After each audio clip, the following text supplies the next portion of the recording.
Graça e paz, a paz do Senhor para todos os irmãos. Que Deus possa nessa noite nos abençoar de uma maneira poderosa, de uma maneira única, porque só o nosso Deus tem poder para fazer tudo mudar, melhorar, né? E nós amamos o Senhor porque Ele tem nas suas mãos todo o poder. Eu quero compartilhar com você um trecho da Palavra de Deus que se encontra no Evangelho que escreveu São Mateus, no capítulo de número 24, o versículo de número 7, uma palavra bastante conhecida de todos nós, mas eu gostaria de meditar, né, com você neste momento. Diz assim o texto: nação se levantará contra nação, e reino contra reino. Haverá fome e terremotos em vários lugares. Versículo 8. Tudo isso será o início, o princípio das dores. Versículo 9. Então eles os entregarão para ser perseguidos e condenados à morte. E vocês serão odiados por todas as nações por minha causa. Naquele tempo, muitos ficarão escandalizados, trairão e odiarão uns aos outros. E numerosos falsos profetas surgirão e enganarão a muitos.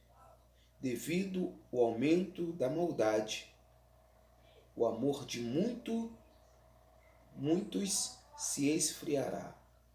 Mas aquele que perseverar até o fim será salvo. E este evangelho do reino será pregado em todo o mundo como testemunho a todas as nações, e então virá o fim. Amado, é interessante nós estarmos focados no nosso manual de fé e prática. Nós não precisamos inventar, nós não precisamos criar nada, porque a palavra do Senhor, ela já tem a orientação do começo, do meio e do fim. Nós não precisamos colocar nenhum tipo de caco ou acrescentar qualquer coisa nessa palavra, porque tudo o que está acontecendo, o que aconteceu e que ainda vai acontecer, já está registrado nessa santa palavra que o Senhor nos deixou. É interessante que eu vejo alguns crentes que estão com medo e não pouco que estão em pânico. Mas a Bíblia é clara e ela nos orienta para que nós possamos estar em paz. Estar em paz não quer dizer que nós não vamos passar por tribulação. Estar em paz é, mesmo em tribulação, mesmo passando pela provação, saber com toda a nossa alma que o nosso Redentor vive e que por fim se levantará ao nosso favor. Nós precisamos ter esse entendimento para que nós não venhamos ser como os gentios. Nós não venhamos ser como aqueles que não crêem no Senhor. Porque muitos fizeram do seu braço forte a sua fortaleza. E quando viu que não há mais vigor no seu físico, não há mais provento no seu financeiro, o desespero tomou o seu coração e a angústia a sua alma. Mas nós sabemos que o choro pode durar uma noite, mas a alegria ela virá ao amanhecer. Deus está no controle em todo momento, em todo tempo. O nosso Deus, está no controle de tudo. É interessante nós meditarmos aqui no versículo de número 7 do capítulo 24 de Mateus, que Jesus ele está dando a diretrizes, dando a orientação de como será os dias que antecederão ou que antecederá a sua vinda. É interessante nós estarmos meditando que o Senhor diz no versículo 7 que se levantará nação contra nação, reino contra reinos. Ô pastor, mas não havia guerra antes? Sim. Não havia levantes entre reinos? Claro que havia. Mas o Senhor não está falando simplesmente de uma época. O Senhor está falando para que nós, seus servos, sua igreja, aqueles que aguardem a sua vinda, possa contabilizar todos esses adventos, todas essas situações que está acontecendo. E somando tudo, nós possamos estar entendendo o processo do arrebatamento da igreja. O processo do arrebatamento da igreja. Porque o Senhor falou que era um processo. Ele certamente disse até que era como uma dor de parto. Ele nos diz que era como uma gestação. E nós precisamos saber que a mulher, quando ela está para dar à luz, ela vai medindo a sua dilatação, as suas dores, as suas contrações, até que venha no final dar à luz. E nós precisamos estar também atento a esses sinais que o nosso Senhor nos deixou. O versículo de número 7 continua dizendo: haverá fome e terremotos em vários lugares. Tudo isso é apenas o princípio, o início de dor. Algumas pessoas já estão dizendo que já é o apocalipse. Outras pessoas estão dizendo que já é o arrebatamento. Outras pessoas estão dizendo que até que Jesus já voltou. Se Jesus já voltou, o que a igreja está fazendo aqui? Se Jesus já voltou, o que nós ainda estamos fazendo aqui? Não, Jesus ainda não voltou. Isso não é a grande tribulação. Isso é apenas o princípio de dores. Então, é neste momento que nós precisamos santificar mais. É neste momento que nós precisamos orar mais, perdoar mais, né? Congregar mais, humilhar-se mais, para que nós possamos estar diante do Senhor no estrungir da trombeta, diante do Senhor no dia do arrebatamento. Precisamos estar como as 5 virgens prudentes que, tendo reserva na sua lamparina, entrou para as bodas do noivo. Continua dizendo o versículo de número 8 o seguinte: tudo isso será apenas o início, o princípio de dor. E o 9 vai dizer: então eles os entregarão para serem perseguidos. Perseguidos.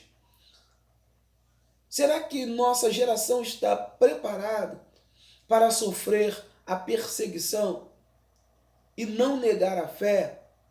Será que a nossa geração está preparada para sofrer os embates e não abandonar a carreira? E diz o texto do versículo 9: para serem perseguidos e condenados à morte. Pelo amor ao Evangelho, por amor a Cristo, somos entregues à morte todos os dias. Nós sabemos que algumas pessoas abandonam Cristo porque perdeu o emprego. Outros negam ao Senhor porque está faltando alguma coisa. Mas o reino dos céus não é nem comida nem bebida. Pastor, mas nós precisamos disso. Nós precisamos desse suprimento para a nossa vida. E eu sei, querido, e o Senhor também sabe. O próprio Jesus falou assim: olha, vede aí as aves do céu, os lírios do campo, né? Nenhum desses lírios, nem Salomão, com toda a sua riqueza e grandeza, se vestiu como um desses. Então fica preocupado não.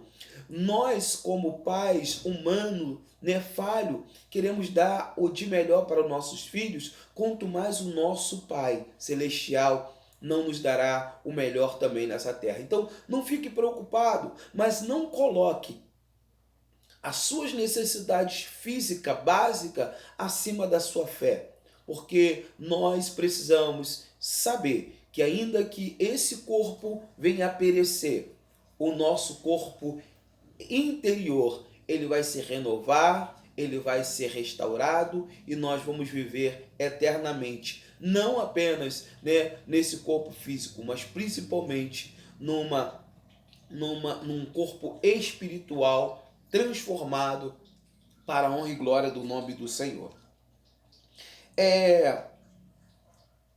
Entregarão condenados à morte, e vocês serão odiados por todas as nações por minha causa. Nós no Brasil estamos tendo a oportunidade de pregar em qualquer lugar. As nossas igrejas estão com as suas portas abertas, né? A igreja tem sido beneficiada, né, por demais, e nós não temos sofrido retaliação, né, nenhuma como os nossos irmãos lá de fora. O Brasil tem sido realmente um bom lugar para ser cristão. É status hoje você falar que é evangélico, mas virão dias em que nós vamos ver que quem realmente ama Cristo, quem realmente é um discípulo do Senhor, porque se o nosso Senhor, ele sofreu todas as retaliações e continuou no seu propósito, ele espera que nós, como discípulos dele, também venhamos sofrer o que tiver que sofrer, mas continuar firmado na fé do nosso Senhor e Salvador Jesus Cristo.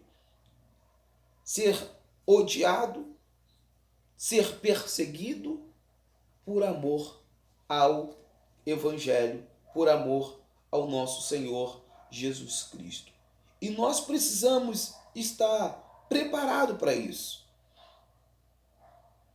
Ser condenado à morte, ser odiado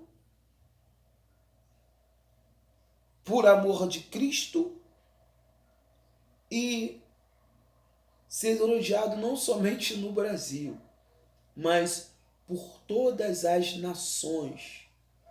Então nós vemos que Jesus está falando de um levante mundial contra os seus discípulos, contra aqueles que proferem a sua fé, aqueles que declaram a fé no Senhor Jesus Cristo. E você acha que está longe disso? Você acha que nós estamos num tempo surreal disso acontecer? Não. Não, irmãos. Nós estamos realmente na reta final e Jesus está voltando para buscar a sua igreja. Versículo de número 10 diz assim, ó: naquele tempo muitos ficarão escandalizados. Muitos ficarão escandalizados. E ficar escandalizado, para você não cair, não desviar, você precisa ter uma maturidade espiritual. Porque o escândalo esfria, o escândalo desvia, o escândalo faz você sair do caminho. Então, que nesse momento nós possamos ter uma maturidade espiritual, de olhar algumas situações e, em vez de nos afastar do Senhor, em vez de abrirmos mão do chamado do Senhor, possamos nos apegar mais ao Senhor, possamos nos dedicar ainda mais ao Senhor, porque isso tudo o Senhor já havia nos orientado que aconteceria. Muitos ficarão escandalizados. E continua dizendo, e trairão e odiarão uns aos outros. Quanta divisão nós temos visto, quanto faccionalismo nós temos visto, quantas bandeiras denominacionais nós temos visto, e não foi isso que o Senhor ele deixou para a nossa vida. O Senhor deixou uma essência de um evangelho único. O Senhor nos deu a essência de um único rei. E se só temos um rei, nós só temos um reino. Não existe vários reis e nem vários reinos. Nós temos um reino, que é o reino de Deus, e um rei que se chama Jesus Cristo, o nosso Senhor. Além de estar escandalizados, Jesus falou sobre traição. Traição.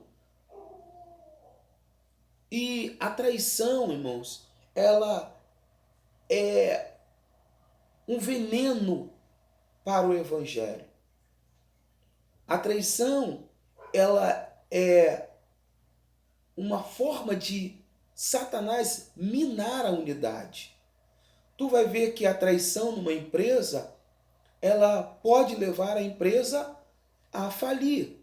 Uma traição no casamento pode desestruturar totalmente aquele lar. Uma traição de amizade. Então, a traição, em todo lugar que ela entra, ela tem uma única intenção: minar, desestruturar o ambiente. Então, vamos vigiar. Vamos vigiar na nossa amizade. Seja sincero, que o amor não seja fingido, que os acordos sejam em Cristo, que as alianças sejam verdadeiras, para que essa palavra não venha se cumprir na nossa vida, que eu não seja um traidor, que eu não seja o motivo do escândalo, que eu não seja o motivo da queda, da divisão, que eu possa ser a fidelidade, que eu possa ser a verdade naqueles que estão ao meu redor, ou para aqueles que estão ao meu redor. E enganarão.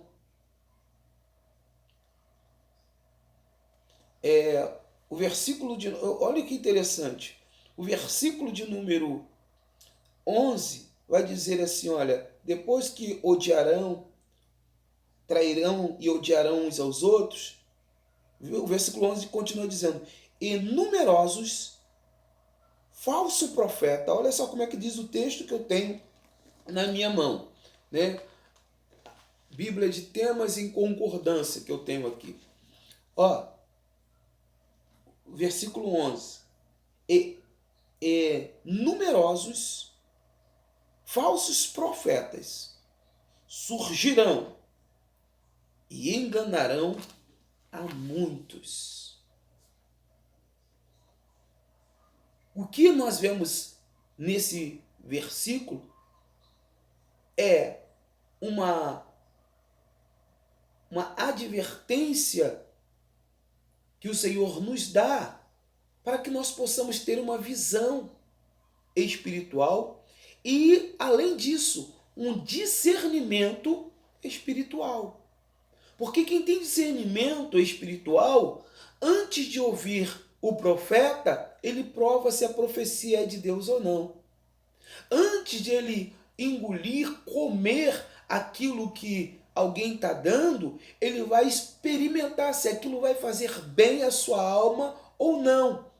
Eu estou dizendo de conselho, eu estou dizendo de palavras, eu estou lhe dizendo de muitas coisas que possivelmente você traz para a sua vida e que isso te faz mal.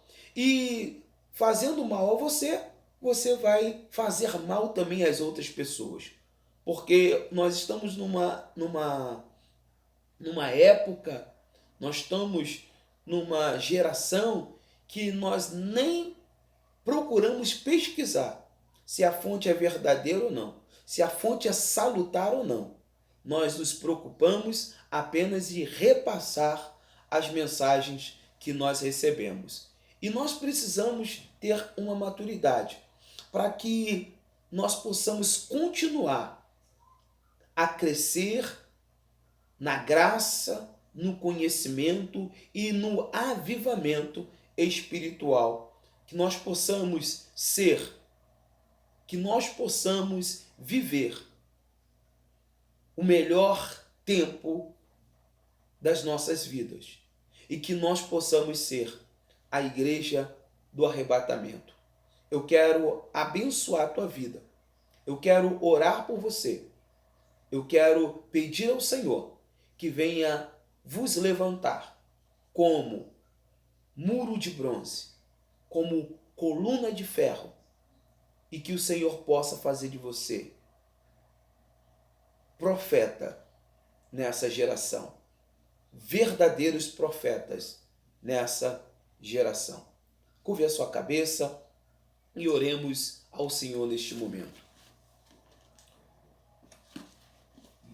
Pai, no nome de Jesus, eu quero orar neste momento, meu Deus, por cada um dos meus irmãos e irmãs, que nesta hora, Senhor, crer na tua santa palavra.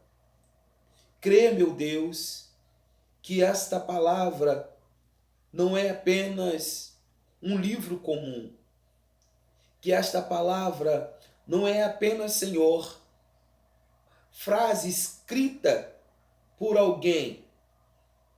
Senhor Deus, eu oro pelos teus filhos que creem que esse livro é a tua boca que fala com a tua noiva, que constrange, que convence o homem do pecado, da justiça e do juízo final. Meu Deus, eu abençoo a cada família que está nesse momento, Senhor, vendo esse vídeo, assistindo e compartilhando esta santa palavra. Meu Pai, que a tua palavra, Senhor, venha se cumprir em nós. Senhor, que o Senhor venha nos lapidar, que o Senhor venha nos tornar melhor, venha nos tornar, Senhor, melhores. Pai querido, para que assim possamos entrar no reino do Senhor e ali permanecermos para sempre. Porque é esta promessa que nós temos guardado no nosso coração, que Jesus Cristo, o teu Filho, ó Deus, disse que iria nos preparar lugar, e para que aonde ele estivesse, nós estaríamos com ele também. Nós te agradecemos, Deus, pelo teu Santo Espírito que está sobre a nossa vida até a consumação do século. Abençoe a nossa nação brasileira, abençoe os nossos vizinhos, países vizinhos, e que, Senhor, tudo venha cooperar para o bem daqueles que te amam. Cuida de nós, Senhor. Cuida de nós, porque se tu não for conosco, Senhor, se tu não nos garantir a vitória, Pai, ninguém, nenhum outro poderá nos dar a vitória. Eu te agradeço em nome de Jesus. Amém. Meu amigo, minha amiga, que Deus abençoe a sua vida, que Deus abençoe a sua casa, que a sua casa seja celeiro de bênção, que a marca do sangue de Cristo possa estar sobre a sua porta, sobre a sua janela e protegendo todos os seus, em o nome de Jesus. Amém. Que Deus abençoe. Amém? Deus abençoe a todos.